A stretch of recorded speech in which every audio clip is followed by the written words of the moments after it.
Oke guys, selamat datang kembali di channel Tekarki. Jadi beberapa waktu lalu seorang teman bertanya kepada saya tentang apa bedanya kolom arsitektur dan kolom struktural di Revit. Karena di situ di drop downnya fungsi kolom ya, di drop downnya fungsi kolom di Revit kan ada pilihan untuk mau kolom structural atau kolom architectural. Dan kapan kita bisa menggunakan itu gitu? Kapan kita menggunakan kolom architecture? Kapan kita menggunakan kolom structural? Nah, saya pikir saya bikin aja videonya untuk menjelaskan bedanya kolom structural dan kolom architectural menurut pengertian saya lah ya, atau menurut yang saya pelajari selama ini gitu ya. Kalau gitu kita langsung aja ke Revitnya. Di sini di Revit saya udah buka nih satu buah file dengan template architectural metric ya. Kalau di bagian atas ini teman-teman bisa lihat kan, di sini ada yang disebut sebagai kolom, fungsi kolom di tab architecture ya teman-teman ya. Nah itu teman-teman juga lihat di sini ada drop downnya nih, ada drop down ya kan. Drop down ini bisa kita klik. Jadi kalau misalnya kita klik drop downnya seperti ini, maka di situ dia akan bilang lagi, dia akan nawarin lagi mau kolom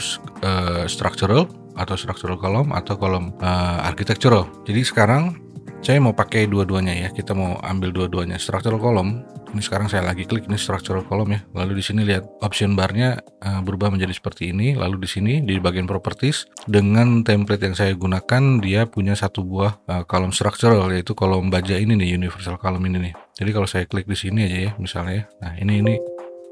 Nah, ini nggak kelihatan karena di sini menunjukkan option barnya adalah depth ya. Jadi dia dari lantai 0 ke bawah gitu loh. Makanya ketika kita melihat lantai 0, kalau denah kan di sini defaultnya itu melihat dari ketinggian 1,2 meter ke bawah gitu ya. Jadi makanya ketika ini dibuat dengan settingan ini sebagai depth, maka dia dari lantai 0-nya, dasar 0-nya ke bawah gitu. Makanya kita jadinya nggak bisa lihat gitu. Jadi yang perlu kita lakukan adalah kita ganti ini menjadi height.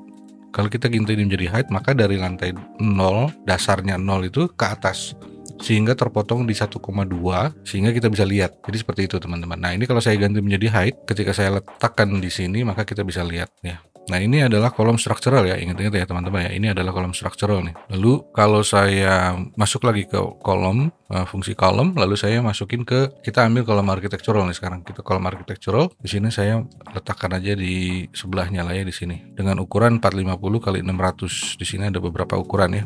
Jadi sekarang ini adalah dua buah kolom yang berbeda. Yang satu sebelah kanan adalah arsitektur, yang sebelah kiri adalah kolom struktur. Jadi apa bedanya teman-teman? Sekilas saja ya, kalau kita lihat kolom struktural, sebetulnya sekarang ini nggak apple to apple nih, karena sekarang yang satu baja, yang satu beton nih. Jadi mungkin saya balik dulu aja ke structural column.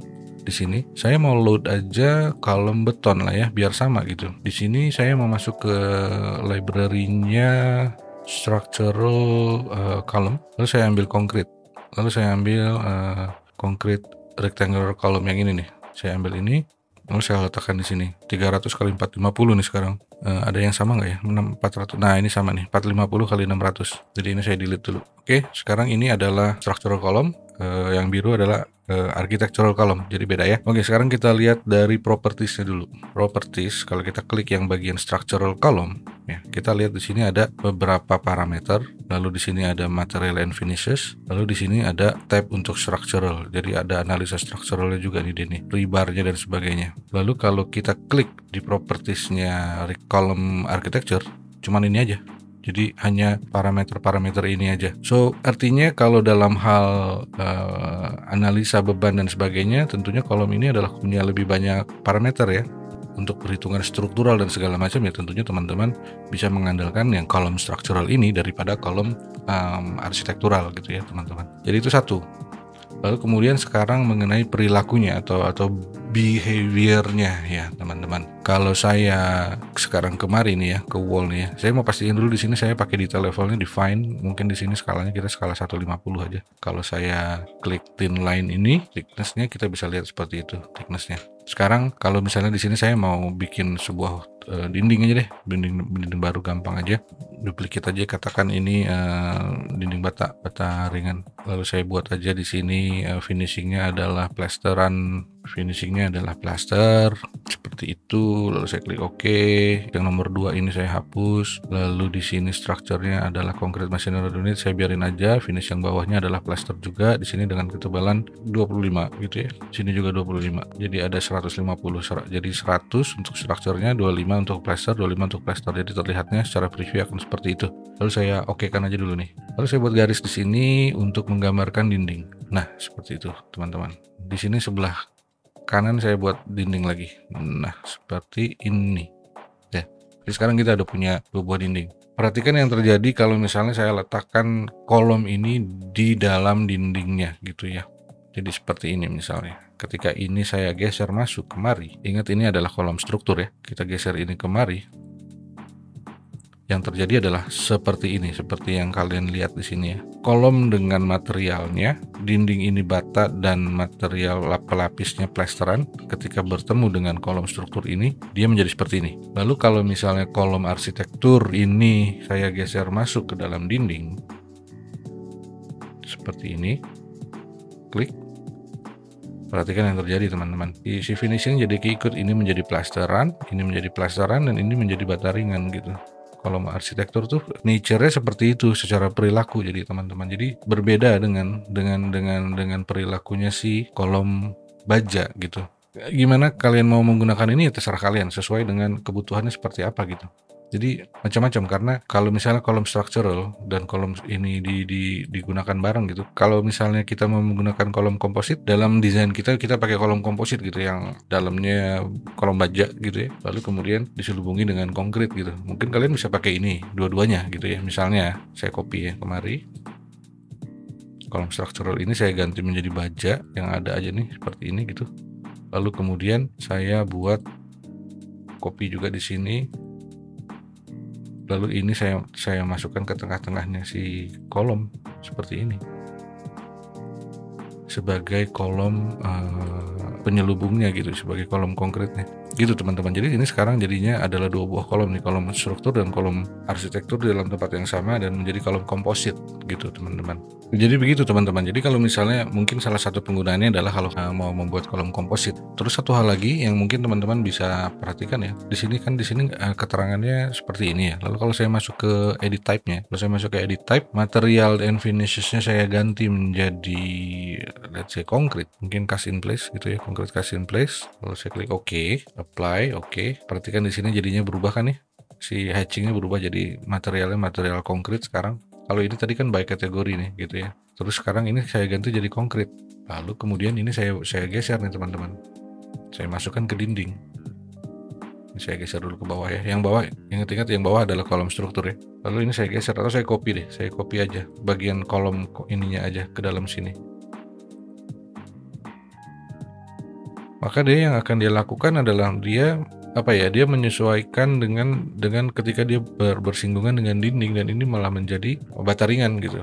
Itu satu hal yang saya belum begitu ngerti. Kalau teman-teman mungkin tahu jawabannya kenapa ya monggo silakan gitu ya. Jadi sekarang yang saya lihat di sini adalah bahwa setelah kita masukin material pun di dalam arsitektur, dalam kolom arsitektur, ketika digeser ke dalam dinding dengan material yang tertentu, maka dia akan menyesuaikan dengan dinding tersebut gitu. Jadi gitu teman-teman bedanya ya, perilakunya antara kolom struktur dan kolom arsitektur memang sedikit berbeda gitu ya. Sekarang di dinding yang sama ini ya, saya hapus aja dulu yang ini ya, saya hapus ini. Coba kita lihat secara 3 dimensi deh. Yang ini kolom architecture, yang ini kolom structural. Jadi dia mengabaikan si dinding ini bentuknya seperti apa.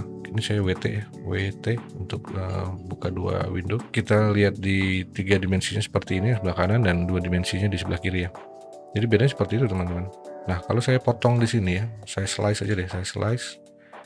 Ini saya slice, ini saya slice. Lalu saya ambil, lalu saya align biar dia nempel di sini. Ini saya nempel di sini. Dia tidak ada hubungan sama sekali dengan si dinding tadi. Dan sementara kalau dinding yang ada kolom arsitekturnya, ketika saya lepas dia dari dinding, dia kembali menjadi bentuk si material kolom yang awalnya. Namun ketika dinding ini bersentuhan dengan si dinding, misalnya seperti ini, lihat apa yang terjadi? Dia langsung berubah bentuknya menjadi bahan dinding tersebut gitu. Nature-nya memang seperti itu. Bedanya kolom structural dan kolom arsitektur seperti itu. Jadi mengenai penggunaannya silakan teman-teman bisa sesuaikan dengan kegunaannya seperti apa. Oke, teman-teman, paling gitu aja sih untuk masa sekarang. Jadi dari pemahaman saya itu bedanya antara kolom arsitektural dan kolom struktural gitu. Mengenai penggunaannya silakan teman-teman bisa sesuaikan dengan kondisi yang sedang teman-teman hadapi gitu ya. Oke, jadi paling gitu aja untuk video kali ini. Oh ya, satu lagi. Jadi sekarang TKRK sedang mempersiapkan sebuah pembelajaran, sebetulnya sebuah paket pembelajaran online gitu ya, dari nol sampai ke akhir. Ini adalah paket pembelajaran Revit tapi khusus untuk pemula gitu ya. Jadi betul-betul buat pemula nih gitu, dari kalian nggak tahu Revit itu binatang apa sampai tahu ini binatang ini makannya apa, atau misalnya cara kerjanya Revit seperti apa gitu ya. Jadi betul-betul untuk pemula. Kalau kalian udah jago, saya sarankan untuk nggak usah ikut, karena mungkin kalian udah tahu juga gitu lagi ngapain buang-buang duit, karena ini berbayar by the way. Cuman kalau misalnya kalian merasa kalian cocok dengan cara kita menerangkan sesuatu di channel ini gitu ya, terutama kalian merasa apa yang kita jelaskan bisa masuk gitu ke pemikiran kalian, mungkin kalau kalian mau tahu lebih jauh lagi atau mungkin kalian mau lebih serius lagi mengerti soal Revit sebagai pemula gitu ya, kalian mungkin bisa pertimbangkan untuk ikut program ini nanti. Ya mudah-mudahan di minggu depan sudah selesai. Jadi kita sekarang lagi persiapkan semuanya, dan mungkin juga akan ada website sendiri juga. Mudah-mudahan sekali gitu ya. Kita perlu dukungan teman-teman. Oke, paling gitu aja buat sekarang videonya. Terima kasih buat teman-teman yang sudah menonton. Terima kasih buat dukungannya. Dan kalian kalau ada yang kalian mau tanyakan, coba silakan tanyakan di komen. Sebisa mungkin semua komen yang relevan selalu kita jawab, soalnya selalu gitu. Mohon bantuan dukungannya dengan like dan subscribe, itu penting sekali buat kita. Dan terima kasih buat teman-teman yang sudah mendukung kita selama ini. Kalau gitu sekian dulu videonya, sampai ketemu di video-video selanjutnya.